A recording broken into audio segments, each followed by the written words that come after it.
오늘 말씀의 제목을 사명은 짐이 아니라 멋짐입니다 라고 정했습니다. 사명을 감당하는 것이 그저 짐이 되기만 하는 것이 아니라 진짜 의미 있고 또 진정한 행복이라는 것을 어떻게 설명할 수 있을까 고민하다가 만들어 본 제목입니다. 괜찮죠? 여러분, 사람은 나의 사명이 무엇인지 깨닫는 것이 참으로 중요합니다. 동물과 인간이 다른 점이 바로 이것이라고 할 수 있겠습니다. 동물들은 자신의 사명이 무엇인지 모릅니다. 관심도 없습니다. 여러분들 집에서 기르는 강아지나 고양이가 무슨 사명이 있다 하겠습니까? 하루 종일 쳇바퀴로 굴리는 햄스터가 무슨 사명이 있겠습니까? 조그마한 어항이 이 세상에서 가장 큰 바다인 줄 알고 그 안에서 열심히 헤엄치고 있는 물고기들에게 도대체 어떤 사명을 기대할 수 있겠습니까? 그 동물들은 그저 본능에 따라 움직이고 있을 뿐입니다. 학습과 반복을 통해 체득된 어떤 행동의 패턴들이 있을 뿐이지요. 그러나 사람들은 다릅니다. 아무리 맛있는 음식을 배불리 먹어도, 아무리 많은 지식을 쌓아도, 이 세상의 모든 부와 명예를 얻는다 할지라도 사명이 무엇인지 모른다면 그의 인생은 허무할 수밖에 없고 무의미한 삶이 될 수밖에 없습니다. 그래서 사람들은 사명에 관심이 있지요. 나의 사명이 무엇인지 깨닫고 그 사명을 따라 살아가길 소원하고 있습니다. 사명의 뜻은 맡겨진 임무, 사신이나 사절에게 주어진 명령이라고 하는데요. 그러한 의미에서 여러분은 어떠한 사명을 갖고 계십니까? 여러분의 사명은 무엇이라고 생각하십니까?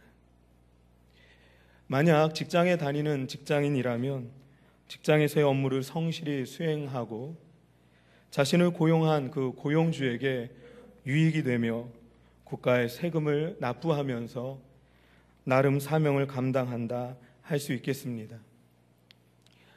또 학교에 다니는 학생이라면 주어진 학습량을 감수하면서 과제를 수행하고 배움의 폭이 넓어지고 또 깊어지면서 문제 해결의 실력이 향상되는 것을 사명이라고 할 수도 있겠습니다. 목사님, 저는 그냥 평범한 가정주부에 불과해요. 저에게 무슨 거창한 사명이 있겠습니까? 아니요, 그렇지 않습니다. 한번 따라해 보십시다. 주부는 주님이 부르신 자입니다. 약자다, 그 말이에요. 주님이 부르신 자의 약자가 주부다. 옆에 주부가 앉아 계실 수도 있는데 우리 한번 인사해 볼까요? 주님이 부르신 자를 몰라봐서 죄송합니다. 시작. 주님이 부르신 자를 몰라봐서 죄송합니다. 가정주부를 살림꾼이라고 부르죠. 살림의 어원은 살리다에서 나왔다고 합니다. 나는 그냥 단순한 주부가 아니라 남편을 살리고 또 가정을 살리고 자녀를 살리는 사명자로서 주님이 친히 부르셨음을 믿고 행복하게 주부의 사명을 잘 감당하셨으면 좋겠습니다. 성경에 보시면 주님께서는 제자들을 만나 그들을 당신의 제자로 부르실 때 항상 새로운 사명도 함께 주셨음을 알 수 있습니다. 그러니까 주님을 만나게 되면 사명의 전환, 사명의 교체가 일어나는 것이죠. 베드로에게는 나를 따르라, 내가 너를 사람 낚는 어부가 되게 하겠다라고 하셨고요. 바울에게는 이방인들에게 내 이름을 전하기 위해 택한 나의 그릇이다라는 사명을 주셨습니다. 사람 낚는 어부, 예수의 이름을 이방인들에게 전하기 위해 택한 그릇. 분명히 이것은 베드로와 바울의 원래 가졌던 소원이나 사명은 아닐 것입니다. 갈릴리 바다 가까운 곳에서 태어나 어부로 자라난 베드로가 그동안 그의 사명이라고 생각했던 것은 아마도 매일 물고기를 잡아 배를 가득 채우고 만선의 기쁨으로 노래를 부르며 집으로 돌아오는 것이 그의 사명이라고 생각했을런지 모르겠습니다. 그것을 잘못된 사명이라고 얘기할 수는 없겠죠. 그저 평범한 소시민으로서 나름대로 사명을 감당하며 살아가는 것이 왜 문제가 되겠습니까? 그런데 오로지 그것밖에 없다면 그것은 문제가 될 수 있습니다. 성경에 보시면 베드로가 그를 제자로 부르시는 주님 앞에 무릎을 꿇고 나를 떠나소서 나는 죄인입니다, 이렇게 고백하는 장면이 나옵니다. 그것은 베드로가 다른 사람들이 객관적으로 확인할 수 있는 엄청나게 큰 죄를 저질러서라기보다는 비록 다른 사람들 눈에는 소박해 보이는 삶이었을지라도 실상은 하나님을 벗어나 욕심을 따라 살아가던 삶의 태도, 야망으로 얼룩진 그의 근본적인 죄성을 눈물로 고백하는 장면이라 할 수 있을 것입니다. 주님께서는 그러한 베드로의 사명을 바꿔주십니다. 살아있는 물고기 잡아 죽이는 게 일이었던 베드로에게 죽어가는 사람을 살려내라는 귀한 사명으로 인도하십니다. 바울도 그렇지요.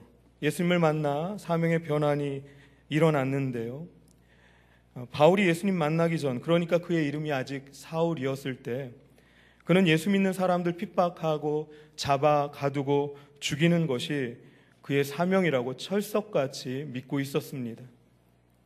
그 당시 유력한 바리새인의 가문에서 태어나 철저하게 유대인으로 양육받았고 당대 최고의 학자에게 교육받았고 또 로마 시민권을 갖고 있었던 이 사울은 자신의 신념에 따라 야망을 추구하며 누구보다 열심히 최선을 다해 예수 믿는 사람들을 없애려고 했습니다. 이것은 너무나도 잘못된 사명입니다. 주님이 만약 사울을 다메섹 도상에서 만나 주시지 않았다면 사울은 그렇게 자신의 잘못된 사명을 충실히 수행하며 죄만 짓다가 결국엔 지옥에 떨어지고 말았을 것입니다.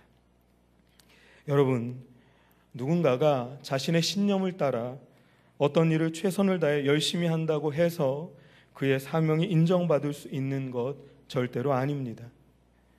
과거에 히틀러가 자신의 신념을 따라 저질렀던 그 참혹한 악행이 지금에 와서 볼 때 얼마나 치가 떨리도록 어리석은 일입니까?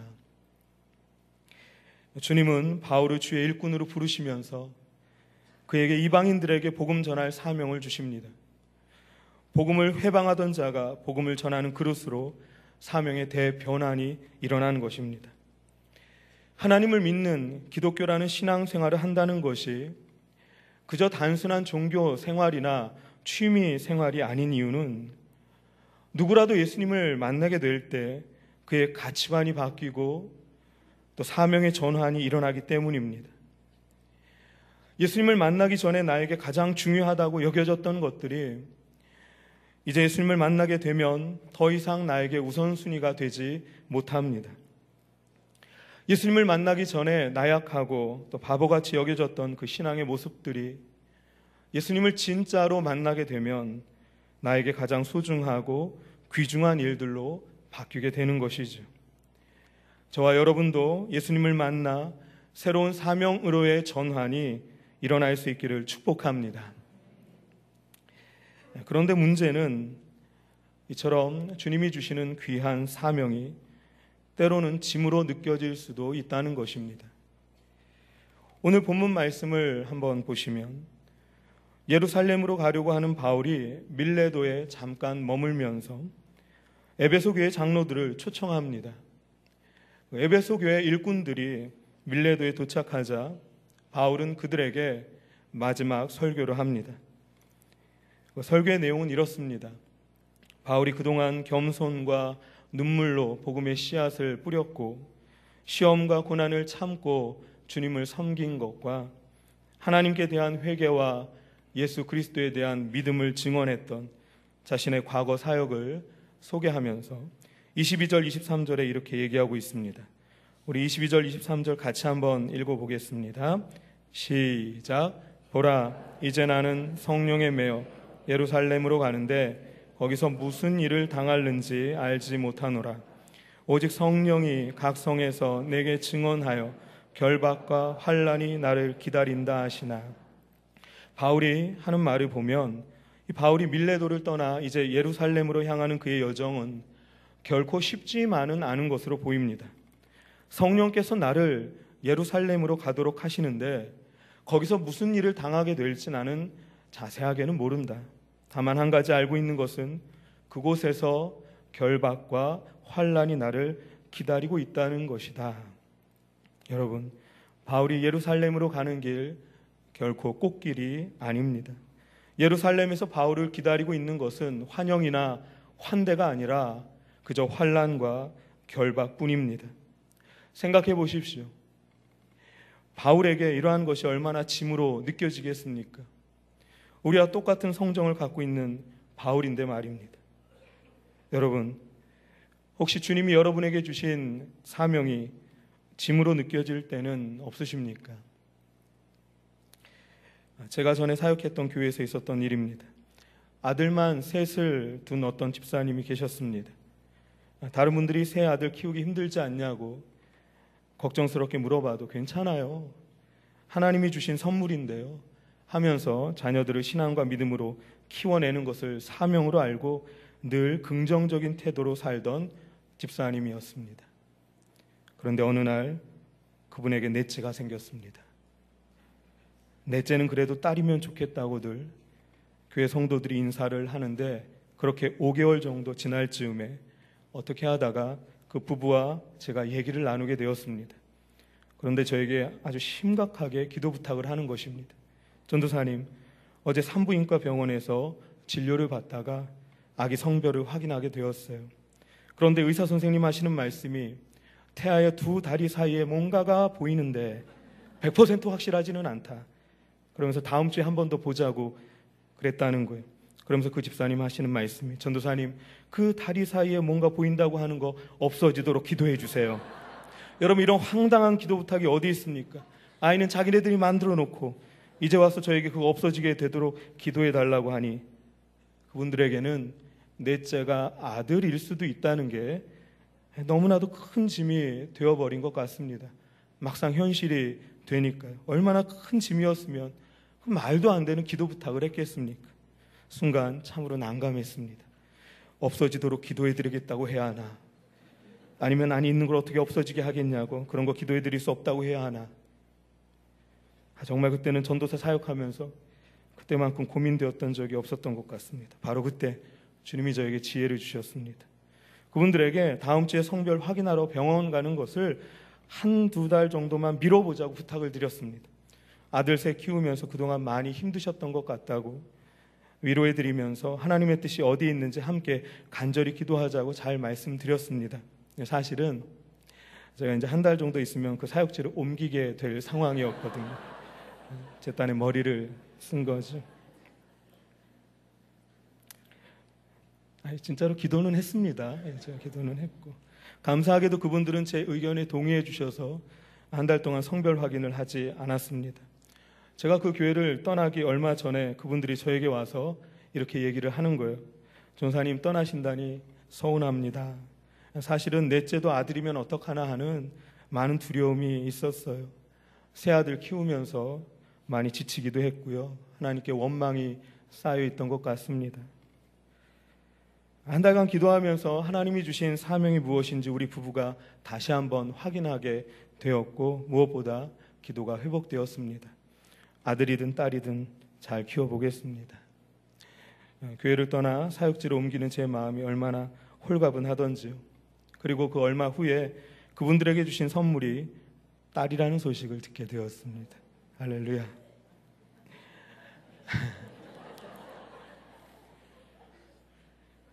사랑하는 여러분, 가정에서 또 직장에서 그리고 교회에서 주님이 여러분에게 허락하신 사명이 혹시 지금 짐이 되어 있지는 않으십니까? 거북한 짐, 불편한 짐, 피하고 싶은 짐이 되어버린 건 아닙니까?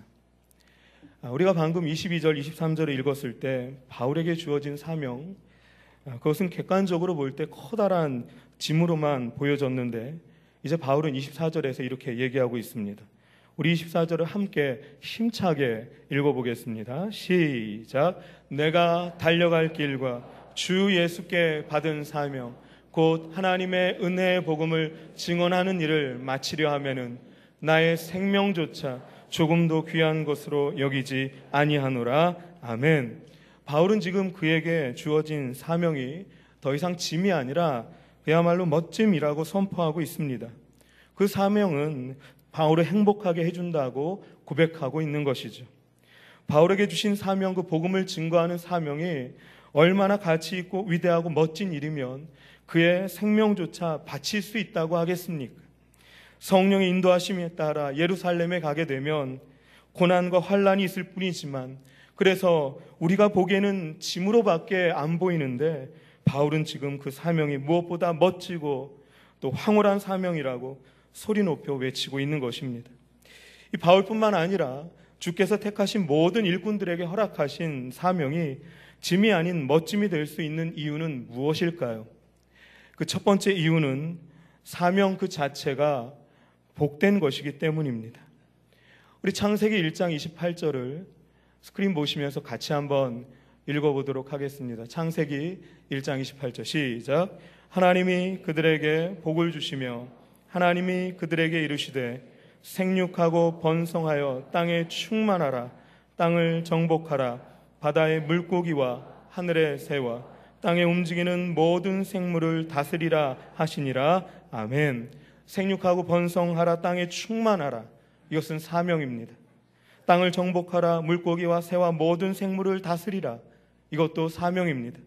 그런데 하나님은 그 사명이 바로 복이라고 방금 창세기 1장 28절에서 우리에게 알려주셨습니다. 창세기 12장 1절과 2절 말씀도 우리 스크린 보시면서 같이 한번 읽어보겠습니다. 시작. 여호와께서 아브라함에게 이르시되 너는 너의 고향과 친척과 아버지의 집을 떠나 내가 내게 보여줄 땅으로 가라. 내가 너로 큰 민족을 이루고 내게 복을 주어 내 이름을 창대하게 하리니 너는 복이 될지라. 아멘. 아브라함에게 너의 고향과 친척과 아버지의 집을 떠나 내가 너에게 보여줄 땅으로 가라. 이것은 사명입니다. 내가 너를 통해 큰 민족을 이루겠다. 이것도 일종의 사명이죠. 그리고 기어코는 아예 너는 복이 될지라 라는 사명을 주십니다. 그러니까 인류 태초 창세기로부터 하나님은 이 사명과 복을 함께 묶어 놓으신 것입니다. 기억하십시오. 하나님의 사람은 사명을 감당할 때 진정한 행복이 있습니다. 사명을 떠나서 행복이 있을 수 없다는 것을 기억하시기 바랍니다.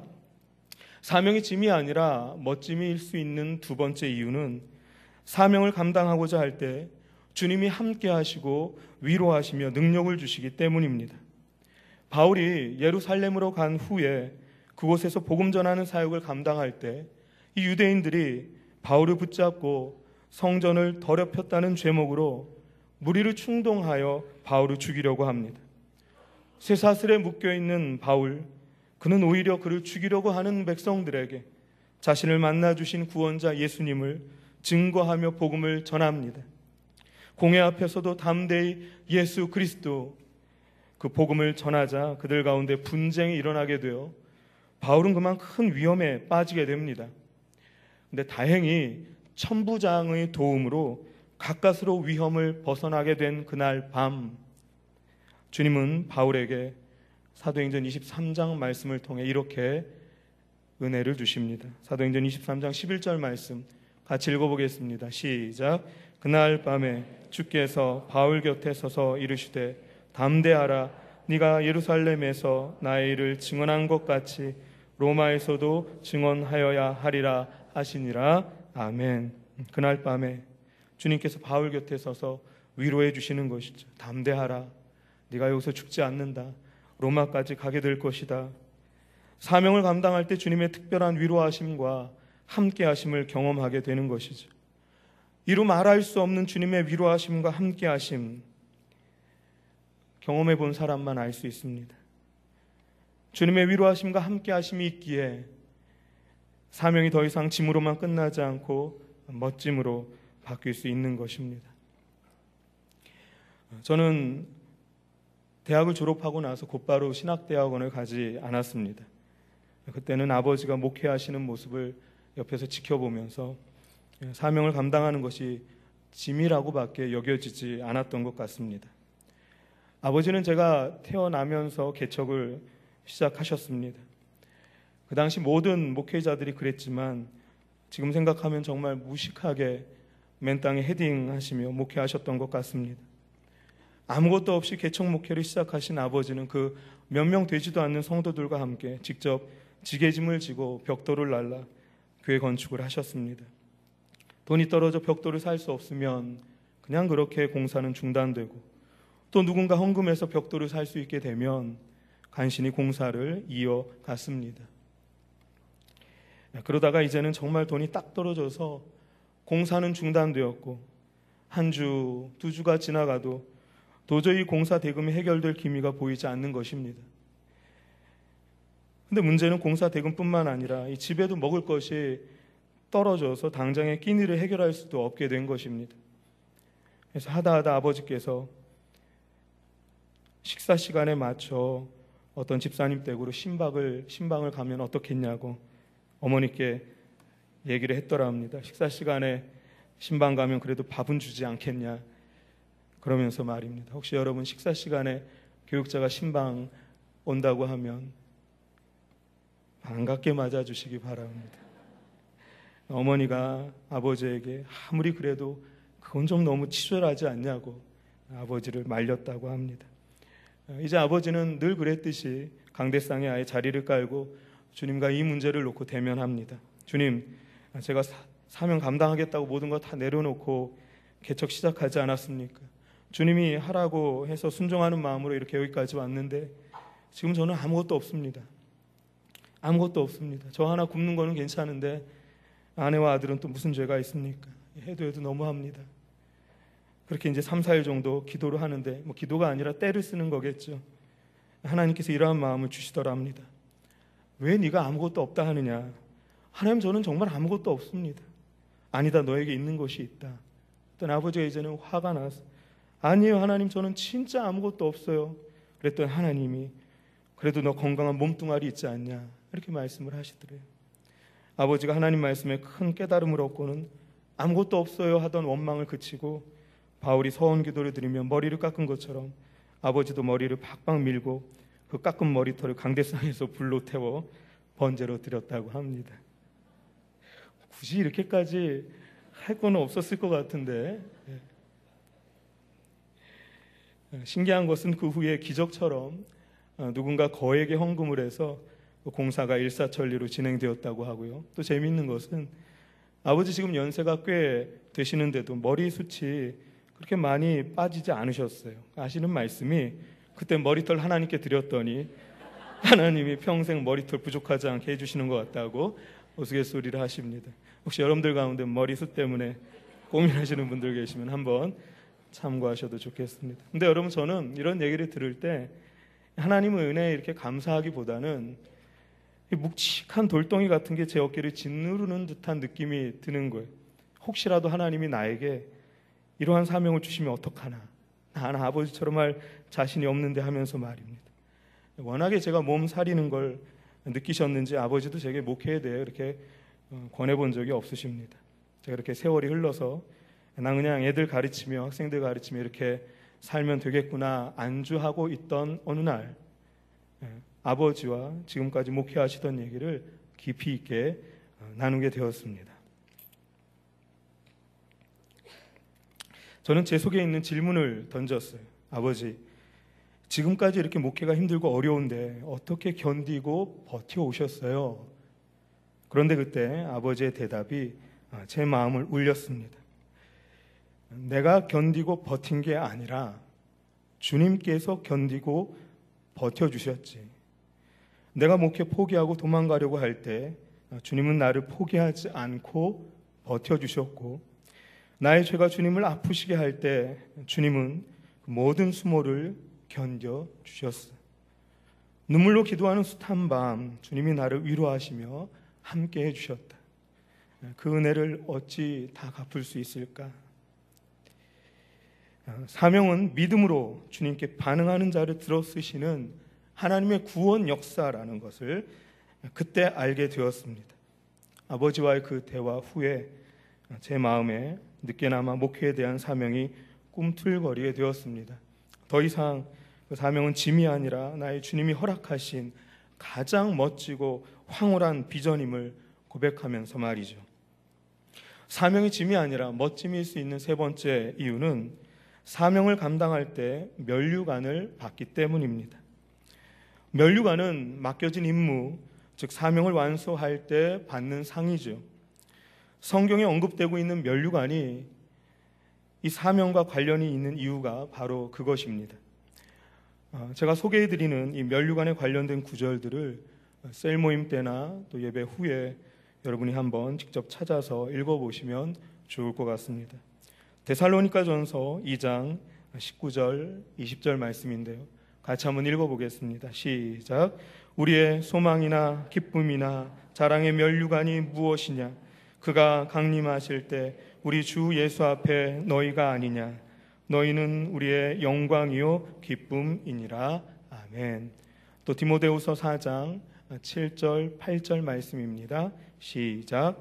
나는 선한 싸움을 싸우고 나의 달려갈 길을 마치고 믿음을 지켰으니 이제 후로는 나를 위하여 의의 면류관이 예비되었으므로 주 곧 의로우신 재판장이 그날에 내게 주실 것이며 내게만 아니라 주의 나타나심을 사모하는 모든 자에게 도니라. 아멘. 요한계시록 2장 10절도 같이 한번 내가 죽도록 시작.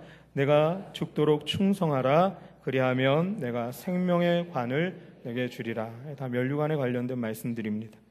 마지막으로 하나만 더요. 베드로전서 5장 2절에서 4절까지의 말씀입니다. 시작. 너희 중에 있는 하나님의 양 무리를 치되 억지로 하지 말고 하나님의 뜻을 따라 자원함으로 하며 더러운 이득을 위하여 하지 말고 기꺼이 하며 맡은 자들에게 주장하는 자세를 하지 말고 양 무리의 본이 되라. 그리하면 목자장이 나타나실 때에 시들지 아니하는 영광의 관을 얻으리라. 아멘. 이 말씀들을 보시면 아실 수 있듯이 모든 면류관은 사명과 관련이 있습니다. 사명을 감당하면 면류관이 주어진다는 것, 하나님이 분명하게 약속해 주신 것입니다. 면류관이 있기에 사명은 짐이 아니라 멋짐이 될 수 있는 것이죠. 언젠가 제가 전도를 하는데 어깨너머로 면류관에 대해 들어보기는 했지만 전혀 믿음이 없는 어떤 분이 저에게 이렇게 물어본 적이 있습니다. 이 땅에서 생명이 끝나고 하나님 앞에 서게 되면 사명을 감당하고 믿음 생활 잘한 분들이 진짜 면류관을 받게 되나요? 그럼요, 면류관을 받죠. 아니, 목사님은 죽어보지도 않고 어떻게 그것을 확신할 수 있습니까? 여러분, 사실이죠. 사명 감당하면 면류관 받는다. 이것은 제가 실제로 경험해서 알고 있는 것은 아닙니다. 제가 그분에게 한 번 더 여쭤봤어요. 선생님, 너무나 외람된 질문이지만 선생님 언젠가는 죽음을 맞이하겠죠? 그러겠죠. 이 땅에서 영원히 사는 것이 아니라 선생님 생명이 끝나는 날이 있다는 것을 확신할 수 있습니까? 그렇대도요. 그분이 대답을 하는 거예요. 그런데 선생님은 죽어보지도 않고 어떻게 그렇게 선생님이 죽을 거라는 걸 확신하십니까? 했더니 그분이 그거야 지금까지 모든 사람들이 예외 없이 다 죽었고 그러니까 나도 죽을 거라고 예상을 지금 하고 있는 거고, 근데 사실은 정확하게 모르죠. 제가 성경을 펴서 인간에게 죽음이 찾아온 것은 죄 때문이라고 알려드렸습니다. 욕심이 잉태한 즉 죄를 낳고 죄가 장성한 즉 사망을 낳는다. 모든 인간이 죽음을 맞이하는 이유, 그래서 그 선생님이 죽어보지도 않았으면서 나도 언젠가는 죽을 것이라고 확신하는 그 이유는 모든 인간이 하나님을 떠난 죄인이라는 증거임을 말씀을 통해 알려드렸어요. 마찬가지입니다. 사명을 감당하고 복음의 일꾼으로 살면 죽음 후에 면류관을 받게 된다는 것도 우리의 경험이나 이성으로 이해할 수 있는 것이 아닙니다. 다만 성경에 기록된 하나님의 말씀을 믿는 믿음으로 확신하는 것이죠. 사랑하는 여러분, 사명 감당하는 자에게 정말로 면류관을 주신다면 우리의 삶이 달라져야 되지 않겠습니까? 그것은 순진한 여러분을 현혹하여 교회 힘든 일들을 맡기려고 누군가 만들어낸 이야기가 아닙니다.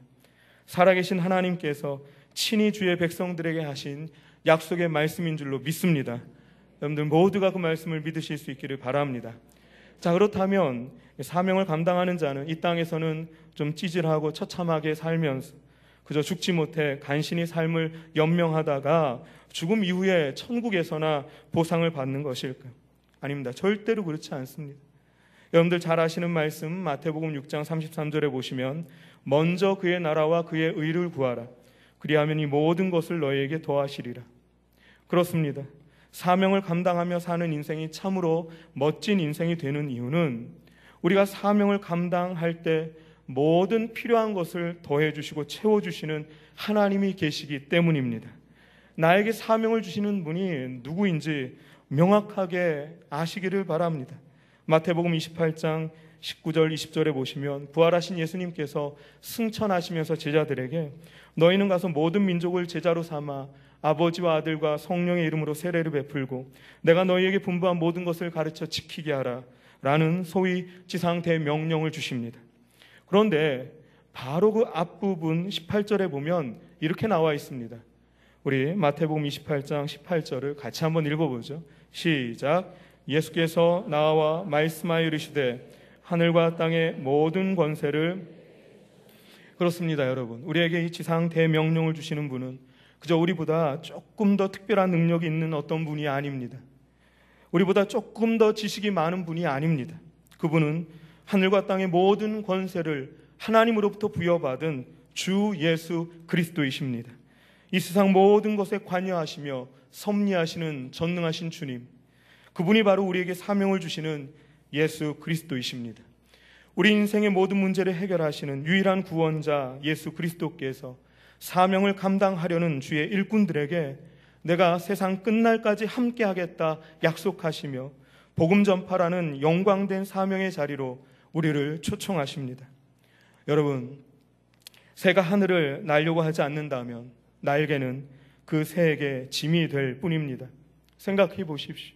날지 않는 새에게 그 날개는 얼마나 거추장스러운 짐이 되겠습니까? 그러나 새가 힘차게 하늘을 날아오르려고 할 때 날개는 더 이상 짐이 아니라 광활한 창공을 훨훨 날아갈 수 있도록 돕는 멋진 도구가 될 것입니다. 사랑하는 여러분, 더 이상 사명이라는 날개를 짐으로만 여기며 그저 땅에 속한 자로 살려고 하지 말고 남은 생에, 한 번뿐인 생에 사명의 날개를 활짝 펴서 은혜의 창공을 멋지게 훨훨 날아가는 하늘에 속한 자가 다 되시기를 축복합니다. 기대하십시오. 전에는 상상하지도 못했던 은혜의 광경들이 여러분 눈앞에 생생하게 펼쳐지게 될 것입니다. 아무쪼록 주님 주신 사명을 성실하게 감당하며 하나님의 마음을 시원케 해드리는 사명자들 다 되시기를 축복합니다. 기도하겠습니다. 우리에게 구원을 허락하신 좋으신 주님, 축복으로 사명을 주시고 늘 동행하시며 멸류관을 허락하시니 감사와 영광을 올려드립니다. 주님 주신 사명을 충성스럽게 감당하며 주님께 쓰임받는 귀하고 값진 인생 되게 하옵소서. 성령 하나님, 우리를 변화시켜 주시어서 주님 만나는 그날까지 주님만을 의지하게 하시며 주님을 위해 살아가도록 인도하여 주옵소서. 우리를 통해 일하시는 영원하신 예수 그리스도의 이름으로 기도하옵나이다. 아멘. 사랑하시는 우리들의 아빠, 아버지, 참으로 좋으신 주님을 찬양합니다. 우리를 영원한 죄에서 구원하시고 십자가 보혈의 능력으로 자녀 삼아 주심을 감사합니다.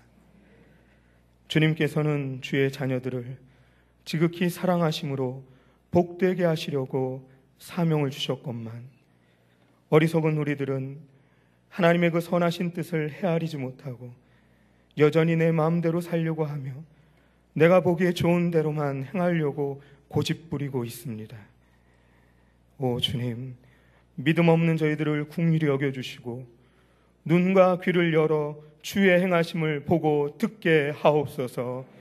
하늘과 땅의 모든 권세를 갖고 계신 주님께서 무엇이 부족하여 우리 도움을 받으시겠습니까? 말씀으로 모든 세상을 창조하신 전능하신 주님께서 무엇이 아쉬워 우리에게 하소연하시겠습니까? 다만 우리의 모든 교만을 내려놓게 하시고 먼지만도 못한 미천한 우리들을 귀한 일꾼 삼아 주시어 복음 전파의 구원 역사에 동참케 하시는 그 은혜에 감사하게 하옵소서. 이 시간 주님의 은혜에 감사하는 마음으로 예물을 올려드립니다. 비록 작은 예물이오나 진실하게 최선을 다해 올려드리는 손길마다 복에 복을 더하여 주옵소서. 주사랑교회 성도들에게 건강의 축복을 주옵소서. 일터의 갑절의 은혜를 더하소서. 부부간의 사랑이 돈독해지게 하시고 축복의 선물로 주신 자녀들이 믿음으로 사명을 감당케 하옵소서. 이제는 예수 그리스도의 은혜와 하나님의 사랑과 성령의 충만케 하심이 사명 감당하기를 결단하며 나아가는 주의 백성들 위해 이제로부터 영원토록 함께 하시기를 간절히 축원하옵나이다. 아멘.